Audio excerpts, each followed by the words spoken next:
born with a million words inside my body, and I've spent most of my life trying to get them out, formulate them into stories to share with audiences, and to meet a kindred who is also a gifted storyteller. If you ever have the chance to find one, hold on to them for dear life and listen and enjoy. And today it is my absolute pleasure to have here on Uncovering Authenticity, my guest in the studio today. It's Peter Chatteris. Woo! I wish we had 1 million people in our audience here today. Hopefully we will. Well, there are. Yeah, there are. Yeah, exactly. In our heads. Exactly. Peter, I wanted you to come into the studio because my podcast is very much about people unpacking their story, uncovering their why, getting to the core of who they really are, how they show up in the world, why they do the work we do because I do it too, and really tapping into their extraordinary selves. And I recently met you at Auckland Toastmasters, and I watched you speak. And I had this incredible magic moment where I went, this man is a story on legs. And I was intrigued and engaged. And even though we were in a boardroom, it was like being in a grand theatre, and you were on the stage in the spotlight. And your story was amazing. Peter, where did this all begin? Where did this gift begin? I think it began back in primary school because I was always told to pull up my socks. And my mum kept on making me tighter garters all the time, but somehow they didn't stand up. And I remember writing an essay, and I've still got it, and it's got more red marks over it than anything else. And the teacher said, "You'll never make it. Yeah, you're stupid," because I wasn't doing what the teacher wanted. I was being creative. And it wasn't until I went to secondary school and a teacher introduced me to drums. And I thought, oh, this is cool. I can make a noise just out of, getting a couple of sticks and just whacking them on this piece of skin. Oh. But I still got told to pull my socks up because I didn't read all the little English books. Oh, no. Shakespeare, forget it, But hitting the drums, oh, yeah, that was cool. And it kind of made me feel as though maybe I have got a little bit of creativity. So I guess that's where it started, to answer your question. Wow. And so from that, obviously being a performer very much like myself, how did you feel, especially as a child, how did you feel when you had that moment as a performer? For me, I always, and I know we talked about this earlier, it's, especially for a performer, your stage is the safe place. So what was it like for you being a young performer? Because you've done some theatre and you've done some performance. What was that like for you? Do you remember? Yeah, absolutely. It was like I had control because at school I was bullied, and so I didn't have control. And if you relinquish control to somebody else, then you're giving up the power that you could have within. And I felt that when I was on stage, I had the power to be able to help and influence and show other people their own creativity. Oh, that's so good. Even at a young age, you were doing that. Yeah. When I was 14, 15, if I got any opportunity to speak, then I'd get up in front and speak. And generally speaking, people would listen. So in that moment, and we talked a bit before the podcast today, we talked about the magic that happens as a speaker and a storyteller between yourself and the audience. And for people who aren't in this game, I'd love for you with your creative mind to be able to express in whatever descriptive words you need, and they don't even have to link together. What is that feeling like for you? So it's a cold night and you're snuggled up in bed and you feel safe and you feel secure and you feel the whole world can be kept out and that your feelings are unique to yourself. And that's what it's like for me. It's like when I'm on stage, it's a warm feeling. It's something that empowers me, but not only empowers me, enables me to empower the audience. And so it's a safe, secure way. And for that moment that I'm on the stage, it becomes that safe haven that then not only is safe for me, but it also helps the audience. So interesting. I myself have also been through bullying, and for me, I got put into performing arts because my parents knew I had a voice, and that what I noticed was being on stage was the safe place. The bullies couldn't touch me. Right? Exactly. Same. And also what I noticed too is the louder I became as a speaker, the less the bullies could touch me as well, because of course I could call them out. And I think I've just been explaining to a bunch of people that I think performing arts, learning to speak, is not just something that's fun and enjoyable, it's a life skill. What are your thoughts? Well, it's communication. I mean, the communication is the exchange of ideas between two individuals. I think a lot of speakers, what they do is they think they're the only ones communicating. And to me, that's wrong, because you're not communicating with a computer. You know, the audience is not a collective, it's individuals, for me anyway. And so it's all about that communication. It's about the beauty of two ideas being exchanged between two people. Yeah, and I always like to think that every single person in that audience, I hope, feels connected to me and feels special. Oh, definitely. In that moment, right? Yeah, definitely. Wow. Yeah. So, Peter, you've had quite the career. From the little snippets that I've heard, you've done everything from working in antiques, you've worked on talkback radio. Tell me some of the other interesting things, because I think I've worked in retail as well. I worked in retail for a long time. And for me, that was a performance. Is that how you felt with the antique store? Oh, yeah. So with the antique shop, a bit of a story that leads up to that, but I had a lawnmower run. Now, the problem is I didn't have a lawnmower, so... Okay, let's just get some logic around that. How did that work? Well, what I did was to go around the area and I said, well, look, I'll use your lawnmower to mow your lawns and I'll come in under price, right? You are clever. Well, it became a little bit profitable because I started noticing, this was in Australia, some old furniture underneath houses. And generally the people were elderly. And I thought, oh, this is kind of cool. I like that. So I bought a book on how to restore furniture and started swapping lawn mowing for some of the old furniture, and then I wandered around places, and I went into a couple of antique shops and I said, could I put my furniture in here? You know, give you a cut. But what I want to learn is how to restore. So I did. And then I ended up making waxes from this book, and we used to cool them down in our swimming pool and put them into lunch boxes and take them around to all the antique shops, which eventually led into making my own waxes. I started doing, within, I think, 3 years or 4 years of reading this book, I was out there lecturing around Australia on antiques. So I don't know how that happened, possibly just a brain spasm or something. How incredible. Yeah. Wow, so you're quite the entrepreneur, aren't you? I think being an entrepreneur is just putting ideas into action. Yeah. Entrepreneur, I'm not sure what it means, but it's got the word entre. And so you're actually entering a business. Oh, I've never thought about that. That's a bit of a mic drop moment, as Oprah would say. Exactly. Okay, so interesting. So from there, you moved on to other work. Yeah. So I started to get noticed with these different talks that I was giving. And I got asked to write for a magazine called Carter's, which is an international antique magazine. But I was having problems with my mental health.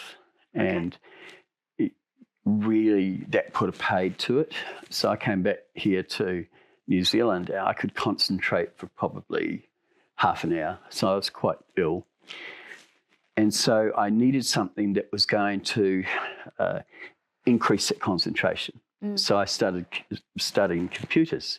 So I studied that for about a month and then put letters out in letterboxes and said, I'll repair your computer. Well, I really didn't know how to keep but I was able to somehow do it. Yeah. My second computer job was a teacher.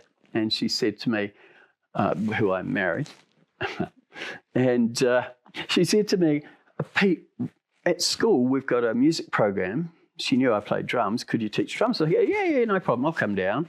She said, oh, you get paid? Oh, even better.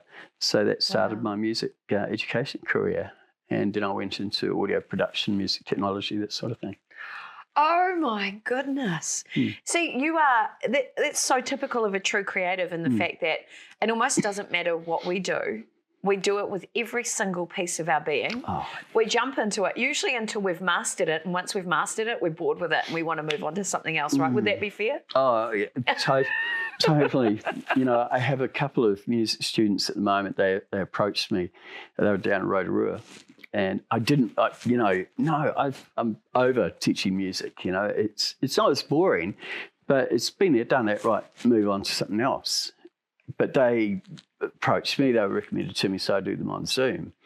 And they're lovely. Great. Lovely students. Yeah. So I've just got my hand in a little bit with that. Beautiful. Now, let's move into talkback radio you've done for a little while. How was that experience for you? Yeah, I worked with a guy called Paul Lynham. So a friend of mine was doing dream interpretation. Excuse me. And she said, Pete, what about doing an antique show on talkback radio? Wow, what a great idea. Yeah. So Paul and I got together and people would ring up and say, oh, I've got this, that and the other thing, how do I restore it and what do I use and how much is it worth? And so it developed my impromptu sort of thing. I was able to, just with a description, tell them all that sort of thing. And we started getting a lot of mail in. You remember that? You know, mail, yeah. Yeah, mail, you know, made out of paper. Yeah. So we started to get that in. And it sort of grew to a stage where I think we had the most popular show out of all the specialty. That's just incredible. Yeah. So by the sounds of it, I know that you are super creative, but at the core of it, everything that you've done in your life has come back to you, your personality, your ability to communicate. And even now, in the space that you're in now, you're a professional speaker. You are an award-winning speaker as well. And I just wanted to point out these two trophies. I'll just move our glasses of bubbles out of the way. These two trophies on the table. Tell me about these.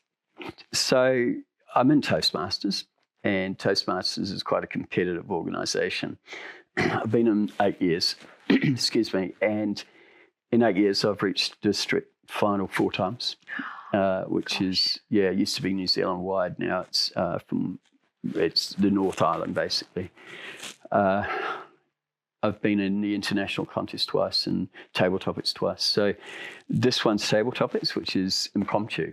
So last year I got through to the district final. It's my 2nd year in a row, and this year I won it. Yeah, that's so good. And impromptu speaking is really hard, especially when you've got no idea what the topic's going to be. No. It is super hard, but such a great challenge for our brains. And you've got to put all of those speaking skills into action. Yep. Not only are you dealing with what the heck am I going to say, how am I going to formulate it, knowing the structure of a speech, acknowledging everybody, following the protocol of Toastmasters, but also being there for the audience, entertaining, engaging them, educating them or influencing them or whatever. It's really tough. And you've got to do it in 2 minutes. So what I've done, or the technique that I've got, and I guess I do this for a lot of speeches, I've got templates. Yep. And the subject, I did a 40-minute impromptu one time, and it was just a bit of fun. It was in a Toastmaster club, and I meant to, as part of the communication, do that. But I thought, oh, crikey, I'm doing it today. Oh, what do I speak about? Oh, I don't know. I'll let them decide. So they said potatoes. And I was able to sort of turn potatoes around and make 40 minutes. 40 minutes. For 40 minutes? Yeah. Wow. So for somebody who isn't comfortable or confident as a speaker, what do you think is the key to success for maintaining your energy but also maintaining engagement with an audience for that period of time? Yeah, it's to understand the structure of a speech. So you're going to capture an audience right from the start by making an impact opening. Some people will say, oh, well, you're just going to do an introduction. But if you can't get that audience on side straight away, then you've lost that audience in the first part. So, for example, in a table topic, a 2-minute table topic, I've got 4 templates. And I can drop the subject within 1 second or 2 seconds into one of those templates. And from there, it's easy. Because the one on the weekend was, should sports people be held to higher morals? So that's intense. Yeah, well, on the surface it wasn't, but underneath it wasn't. Or underneath it, you had a lot of space in which to create. So I chose template 1, which was to say, everybody put their hands up if they think they've got high morals. And so I wanted to establish where that moral boundary was, and then say, do we look at our heroes? Do we have a look at our sports people and say they should be above our morals? And if so, why? And how are they going to show that? That's powerful. Yeah. And so I related back to the audience. And then the outro was basically saying, so when you go from here today, I want you to have a look at your morals. And I want you not to judge other people against your morals. But I want you to look in the mirror and see where your morals truly are. Wow. Yeah. That's intense. And obviously it did you well because you won. Yeah. So congratulations Thank to you. Wow. Now, my understanding too is obviously you're a professional speaker, so people can book you. Yes. But you're also a published author. Now, for somebody who used to write documents that had red marks all through them from your teacher and your teacher telling you you'd never be good enough, to be a published author is a big deal. Tell me about your books. People have been telling me for a long time to write my life story. And I've always said, no, everybody's got a story. But then I started to think, and my doctor then told me that you need to write a story. Now, what Donna says, you do. So I thought, I'll get them. If I can find a publisher, I'll do it. But if I can't, I don't want to self-publish. Right? So I sent my work out to a few publishers, and one of them, I'm doing a bit of a deal with them. So I'm putting some money in, they're putting some money in. And that's called My Life Inside a Nine-Sided Ping Pong Ball. Wow, that's intense. Yeah, wow. So now they want to release it in 2 parts. But I decided then that, okay, I need, to write. And so I started writing this first book, or it wasn't even a book. And I thought, that's kind of cool. That'll do. So, self-published that. That's about real estate. And then the second one was about email marketing. And that kind of just wrote itself, really. It's 300 pages. And then the third one was just a flowchart thing. But the latest one is called The Butterfly Phenomenon. And that's about public speaking. Oh, wonderful. Yeah, it's about overcoming glossophobia, which we know is the fear of public speaking. It's the number one fear in the world. Exactly. It overrides the fear of dying. Exactly. Yeah, there's been a lot of studies on that. And so what I tried to do was to break it down. What is fear? Well, fear is the prediction of the unknown that could harm. So if you're predicting the future, why are you predicting a future that could harm? And what are those things that will harm you? Is it criticism? Really? Well, that's in the future. Yeah. Is it fear of the audience? That's in... What can they do? What can they do? I mean, are the audience going to get up and release a line that's going to eat you? I don't think so. Or is it this abject fear that comes from trauma of the past? Have you stood up and all of a sudden felt like an idiot when you're standing up? That's fine. But let's deal with that. And let's see how we can make you into a good speaker. Because that's in my heart. I want everybody to be able to communicate. I absolutely agree. And I think that's where seeing you speak at Toastmasters, where I really resonated with you, I saw your absolute joy and your love for speaking and for storytelling. And I thought to myself, I wish there are lots of people who are doing it for fun and for personal growth and that sort of thing. But it is rare to see, and it's a pleasure and a joy to see someone who believes in the power of storytelling and communication, who eats, sleeps and breathes it, but also wants that for others. Oh. It was a beautiful thing to watch. And I just wanted to come back to your storytelling. So with you as a speaker, you've got a few different topics you talk about. Mental health is obviously one that you talk about as a speaker. And you mentioned that you've spoken for, organisations like Auckland Council and a few other really pretty big organisations. Who else have you spoken for? A few. Yeah, quite a few. And you can't. Yeah. Obviously, there's probably something. One of the things that really concerns me, actually, as far as mental health goes, is workplace mental health and safety. There's no difference in the act between mental health and physical health. And yet when we onboard any company, what do? They spend a lot of time talking about tripping over things or putting your hands in the machine or whatever. But the mental health aspect is often overlooked. Interesting, a really good point as well. So that's something you'd love to see happen more. And obviously speaking to organisations or for their teams is part of the work that you do. And the other thing that really got me was your a mini keynote, because I do call it a mini keynote that you delivered at Toastmasters, was about adoption. So I'm understanding that that's probably a passion of yours, because it comes back to identity as well. And I believe identity and mental health go hand in hand. I don't know, passion. My passion is to get the audience to understand their own talents, their own abilities and their own creativity. That's my passion. And if I can use that adoption, if I can use mental health, if I can use my own creativity, my own background, then I've done my job. But different audiences require different things. Toastmasters is an absolutely fabulous organisation to become involved with, but it is the Toastmaster way. And so therefore some things may challenge the audience a bit too much. But that doesn't worry me, because I want that audience to be challenged. You know, I want them to go away and I want them to say my mantra in the corridors afterwards. What are they going to say in the corridors? How are they going to, you know, remember that speech? Are they going to go home and say, yeah, he had a point. What can I do to change? Wow, that's beautiful.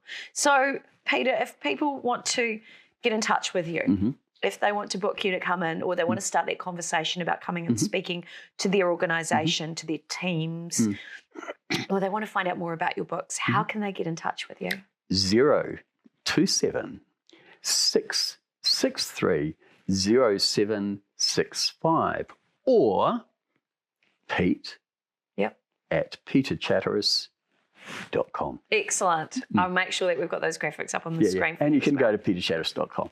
Beautiful, peterchatteris.com. Well, look, I've so enjoyed chatting with you, and again, it was an absolute delight to see you in action as a speaker. I'd like to finish up with, what is that one thing for somebody who is considering becoming a speaker or storyteller? What is that one piece of advice from your lived, long experience of telling stories and feeling that joy and the responsibility of holding an audience in your hand, but also telling a story to create impact and change? What would be that piece of advice you'd give somebody? Authenticity. Yeah. Authenticity. It's what I tend to do when I go on stage is I become a speaker. No matter how bad I'm feeling beforehand, things might have gone really wrong. No matter what I might have to face afterwards, when I'm on the stage, I'm a speaker. And I want to be authentic. Because if I'm authentic, then there's authentic communication. And if there's authentic communication, it means that the audience gets it. Wow. Mic drop again. That's an Oprah moment. Well, Peter, thank you so much for coming into the studio today. And remember too, if you want to find out more about the great work that Peter does, head to peterchatteris.com. You've heard his phone number. You've seen his email address. Get in touch. You need to book him. He's utterly amazing. And Peter, I want to wish you a hearty congratulations for your achievements. Congratulations. Cheers. And cheers. To you too. Kia ora. Thank you.